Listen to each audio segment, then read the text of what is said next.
Hey, I'm Pastor Ryan, youth pastor at Lighthouse. My name is Carly McMillan. This will be my 5th year at the event. My name is Seth Crawford, and I've been at the event for 12 years. My name is Anissa Kilgore, and I've been at the event every single year. My name is Alex Kilgore, and I've been at the event since the beginning. The year was 2009 was the first event that we had. Going back the year prior to that, we actually had a vacation Bible school program for our teenagers that we kind of adopted. Just wasn't our thing, wasn't what we were feeling. I remember Pastor David at the time coming and saying that we still wanted to keep something going for our young people. And lo and behold, things had already been working inside of me, and some things that I had shared with my wife, Tanya. And I remember taking the time and meeting Pastor David at his house with a couple of other guys, and begin to share him the vision that I was seeing, which I didn't realize at the time was falling in line with some things that he had been seeing over all these years, some things that he wanted to see happen here at the Lighthouse. And I remember specifically just sharing the ideas that we had on what we wanted to do for our young people. But I remember the words specifically that he said. He said, "Brother Ryan, whatever you do, go wild with it." And what he was telling me was, get in line with God and don't hold back. Going into the event 2009, that first year, we wouldn't even let the young people take part. We kept the doors locked at the fellowship hall. And I remember that year, what I told them, I said, I want them to come in and fellowship. It was like a little coffee shop area, if you will. And we even kept the curtains locked even then before they even invaded the what we called the event arena, you know. But we wouldn't let them see nothing. We wouldn't let them be part of none of it. We wanted to do everything for them. And the reason why is because of the vision that I had where this thing could go. And it's already, happening. I'm seeing you guys take this and carry it. Now you're making it about others. So by making it about you guys that year, I remember the expectation on y'all's faces when you walked in. Y'all stood outside in the heat for us to unlock the doors. And when we unlocked those doors, you guys came in and with the vigor that you were just ready to see what this thing was all about. The first year of the event, going into it, I didn't know anything really. I just remember being excited because it was the first time we had a conference just for the youth. There wasn't a lot to know. We'd never done this before, so in all actuality, I was just excited to hang out. I didn't know it was going to turn into a really big event. I didn't think it was going to be what it ended up being. I wanted myself and the team, we wanted your expectations just to be limitless expectations. We wanted you to not have a clue what this event was going to be about. We wanted you walking in almost clueless. So walking in the first night, it was already pretty obvious that it was bigger than what I had thought. I thought, hey, this is the youth group and our friends who are free and we're going to hang out. And just every single night that we went in, it multiplied. There were more people, and it was a lot more packed and a lot more spiritual than what I thought we were going to accomplish in just some hangout time. That first night, the first year, already our expectations were blown way out of the water. After the first year, that first night, I remember stepping out of the fellowship hall by myself. I get emotional about it because it's just like it was yesterday. I remember laying on my knees out in the front yard and just thanking God for what I felt personally that we were able to accomplish as a tool through the event for our young people. Seeing your faces, the young people's faces, I knew every name, every situation by night number 3 that left that building up there. And that was so much confirmation for me as a young minister at the time, not having a clue what I was doing, still don't to this day. But I do know one thing, that if you follow God's will and what He's placing on your life, you're going to have moments like I had at the first event, even for the youth pastor. We just got to do some things that pulled us out of our comfort zone. It kind of took us out of the box a little bit. And so it was really exciting to get to participate and be, a youth at that time, because you could tell that some things were starting to shift. It was amazing because it was an atmosphere tailored to the youth, and so it felt, it was a place where, you felt you belonged in a place that, because it was designed for you, you felt like you were at home. So we wrapped up the first year, and right away we started preparing for year number 2. And I knew right away the first thing we were going to do was get our young people involved this year. We set the stage for them to see what an event could be that God had ordained, a tool that God wanted to use. And now we wanted to implement that into our young people. because I wanted them to experience, even at their age, what God could do through them. It was explosive. It was explosive. I walked away with just as much confirmation or a zeal for serving God as much as the young people did, but I'll never forget that year. So the second year of the event, there was a lot more anticipation. It was a lot more exciting, kind of knowing what to expect. I knew that it was something that was going to bless me. That second year was really when you felt the shift of the youth department, of the church, but I don't think anything could prepare us for exactly what we experienced on that second year for the event. I had already had a taste, and so I knew what we were getting into, and I knew what God could do and had already done through it. And so my expectation was higher because in my experience, whatever your expectation is, God will always exceed it. And so I was just expecting God to move greater than we had ever seen before, and He definitely did that next year. Year number 2, God confirmed into me that He had full control of the ministry that I was involved with. And that was a year that God confirmed to me as a young minister, hey, you just give me your heart. You don't have to you don't have to be the best preacher, teacher. You just got to love me and love the kids, and it's going to be successful. And that was shown through our young people, because I'll never forget the year number 2. The Holy Ghost just fell in that room. And hours we spent praying and worshiping and just, it was really a no holds bar atmosphere when it come to God. I'll never forget though, I walked around and prayed for about every young person in there. They were bent over just praying and just having that relationship with God. Specifically, I remember 2 young girls that came with a young lady, and their life was touched forever. I'm still waiting on those 2 young girls to come back to an event. Just that intimate relationship that God developed in us as a group. That was a year that, man, we become so close as a youth pastor, youth group, church in general. That was the year God put His stamp and finalized how big this thing was going to be. Ron Davis, we're not structuring it, we're just going with the flow, just see what happens. And then that was the first time we had like an event style, altar service. And because there definitely is a difference between an event style altar service than just another, because of course it's flooded with kids and stuff, but there's a lot more energy. But during an event, you usually worship, that all those walls usually come down, and that's when usually friendships are really mended. But I'd say that was the time, because Rondo was just let's just relax and just let God do what He wants to do. Our youth pastor, Ryan Davis, he talked about being a risk taker. And it was just the way he presented it and the way God spoke it, and it changed. I think it inspired boldness in everybody in that room that night.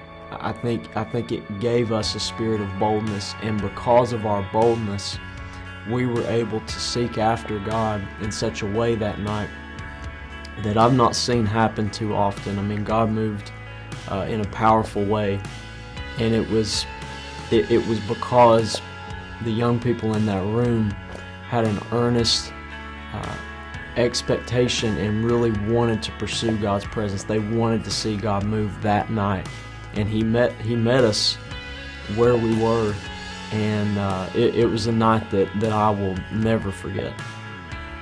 During that service, personally, is when I felt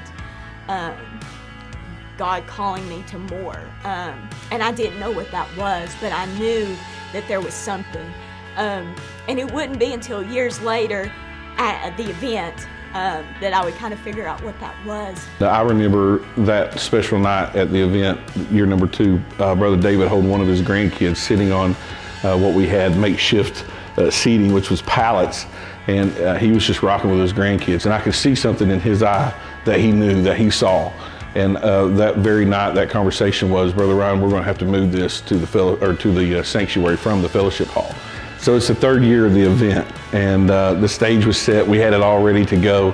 And I remember that year, I wanted that same camaraderie, the unity that we had felt in the year number 2. So, we start coming in here planning, how can we keep everybody together, not spreading them out. So, naturally I said, hey, let's throw up some pipe and drape, let's cut half the church off. We can sit about 200 by doing that, and 150 easy. And Well, needless to say, we had to take that drapery down very quickly. We filled the house. God filled the house with those that were hungry for what was happening. We knew we could have more people in the room, and so we knew that there was going to be more faith in the room. The collective expectation of everybody at the event was going to be higher, because when you have believers come together, powerful things happen, and it's always exciting the more people you can have come together. And so it was just exciting in anticipation of what God would do in that new venue. The very first generation that we were able to serve here at the church as youth pastor, my wife and I and the team, we made that first event about them. We wanted them to see the VIPs that they were. Now where we're at just blows my mind, because that generation is the event. They're the ones running the show now. And to be able to hand that medal off and with trust and love lets me know that there's a legacy that was created from 2009 until now. And as a youth pastor, I could stop preaching tomorrow if God wanted me to, or stop being a youth pastor, but I know I fulfilled what He's asked of us to do, because I see it in this generation, doing what God has instilled into you. You took it, you guys ran with it, and you're making the difference. As a youth pastor, there's nothing else I could ask for. Nothing else that I could ask for. From the first year to now, I think my perspective on the event has changed, because the event itself had changed. When we started, we wanted something to do. We wanted to, of course, make the most out of it. And I think that it was mostly for us. It was mostly for us and our close friends. It's not just for us anymore. It's for everyone. It's for anyone who we can get to get here. When the event first started, we were young, we were kids, and so we were just having to come in to have fun and just see what God would do and hang out with each other. And so, now we're going into the 12th year of the event. Those of us who were there at the beginning in the youth group, now we're grown up. I have a wife, I have a son, I have a family to take care of, and so my priorities and I guess the way that I approach the conference is different, because now my role, I'm coming to serve the youth. It's their conference, and the conference has gotten a lot bigger too. There's not only youth come, but adults come from all over, from different churches around the country.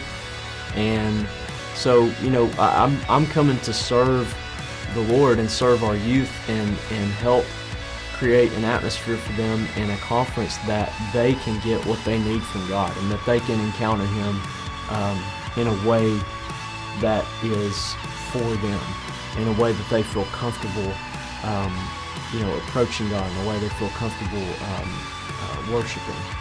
And so it's just, you feel the weight of the responsibility, because you know God's going to move, and you're always, we've always got great expectation and anticipation for the event.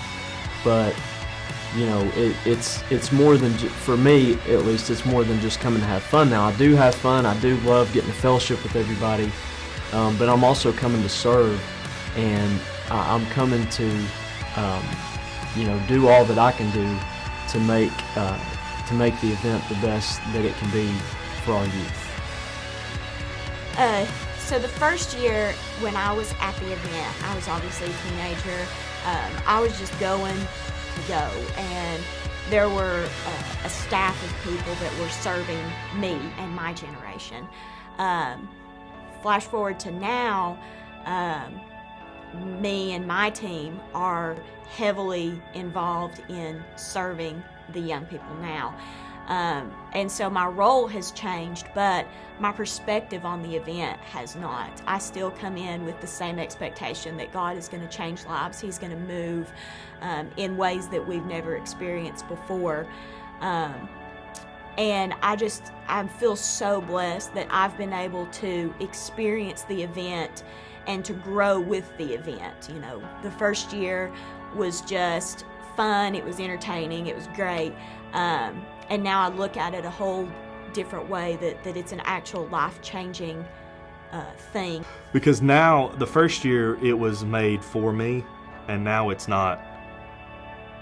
It's not made for me. I make it for somebody else now, because now I'm in the production. Now I'm in the music.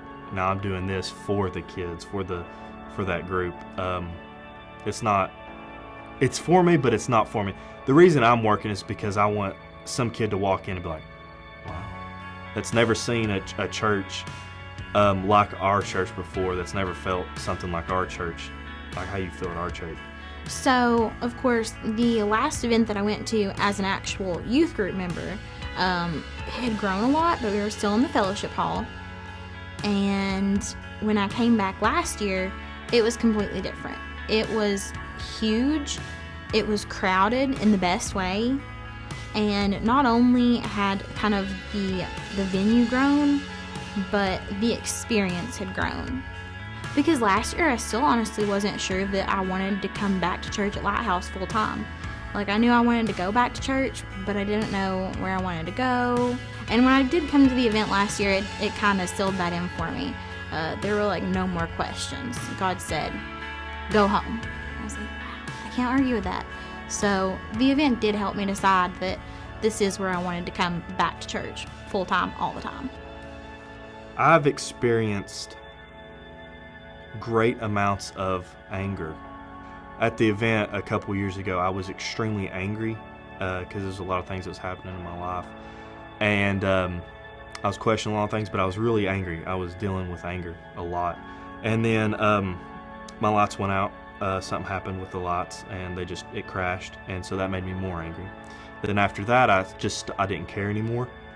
And so that's when I went down. I was like, I don't care anymore. So I went down stairs, and one of the things that I think that that's helped me a lot, that I've had a breakthrough at the event, is anger, not holding on to so much anger, just towards little things. That let God fight that battle. Let God, intervene. Don't be angry about it. Just you keep doing you, and then let God handle it, because He will. And He did end up handling it in that situation that I was extremely angry about. From the beginning to now, watching the transition of the event really has been phenomenal. And, I've shared with these guys that's behind the scenes tonight, these were the first. These guys were the first. Each year it just seems like I have to do less and less. And it's because of the transitioning of you guys, the young people that have taken this event and made it what it is today. It never was mine. It was just a vision that I had for you guys to have a tool to reach your generation. You guys caught that vision, and you've brought that vision to where it is today. So a lot of people pat me on the back. They'll say, "Good job as a youth pastor." You know me, I say it's not a us thing, it's a God thing. But I got to be honest with you, if the young people would not have taken this tool that was laid out in front of you, then we would have never experienced the year 10. So these transitions that I've seen over the years, I've just seen the heart of this church beat stronger and stronger through its young people. As far as what I hope someone will experience at the event, when I was 16 is when I felt like God was calling me to be involved in ministry and to do more.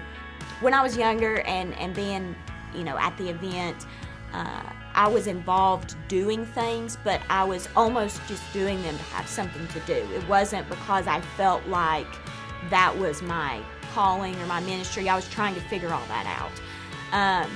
And so that year in 2010, I knew that God was calling me into an area of ministry, but He didn't reveal to me at the time what that area of ministry was. It wasn't until several years later when Pastor Denny Livingston preached a message, and I'll never forget, and this will make sense in just a second, but it wasn't the title of the message that got me, it was the graphic that was used on the screen. And when I saw that graphic and how it went perfectly with his message, for me, it helped me from the second I saw that graphic, it helped me tie in the things that he was saying and the things that he was preaching about that night. It was like God smacked me in the face and he was like, this is what I'm calling you to do. And I'm like, cool, I don't know anything about this kind of stuff. And he's like, you'll figure it out. So with all that being said, I hope that somebody can get that same experience, that they can feel, direction, they can get answers to the questions that they have about who they are and what they're supposed to do. And maybe if they've not even felt that call, maybe they'll feel that call. Maybe they'll have that experience in 2010 and then it not be till several years later that they actually get the answers. But I hope that they can experience that same calling in their life. Drop what you're doing and just go get a healing or get a blessing, whatever you need. And the fact that when you go up there, there's always somebody that's going to pray for you. And that's really uplifting to see somebody, or you go up there and you're trying to focus on God, but you feel somebody's hand. That's uplifting to you, knowing that they're praying for whatever situation you're going through. They're praying for you. They're trying to help you out. And always, every time I go up there, I can always count on, of course, my family, mom and dad, always up there, and you, and then now Shayla. But I can always count on Lisa Harless too, my other mama. It's an experience to go up there and just drop what you're doing and go up there and pray, no matter what you're doing. What I expect and what I hope that every youth gets this year out of the event is that moment with God that really changes their life, and God can show them what direction He has for them to walk in and where they belong, and not something that's temporary, not even a feeling, but a moment that really changes them, and a moment that you can only get with God. It only comes from God, but it's something really special, and that's what I would love to see for our youth. What I got out of the event last year, coming, not as even a member of the church yet, just coming for the sake of it, was a lot of hard answers on what I needed to be doing, what path I needed to be on, where I needed to be. And if there was anything that I could hope for someone else to get out of that, it would be that exact same thing. I'm not a youth anymore, but I am a young adult. And it turns out young adults don't know as much as I always thought they knew. We have a lot less figured out than what I had hoped. And it's good to have God just kind of step in and give you that direction that you need. Because honestly, even now, as an adult, and especially, as a young person, you need more direction than it seems like. So that's what I want for everyone, or at least one person, to get out of it this year. That concrete confirmation that this is my path. This week you heard where it all got started, the beginning. Next week you're going to be hearing from some of the young people and the expectations to come.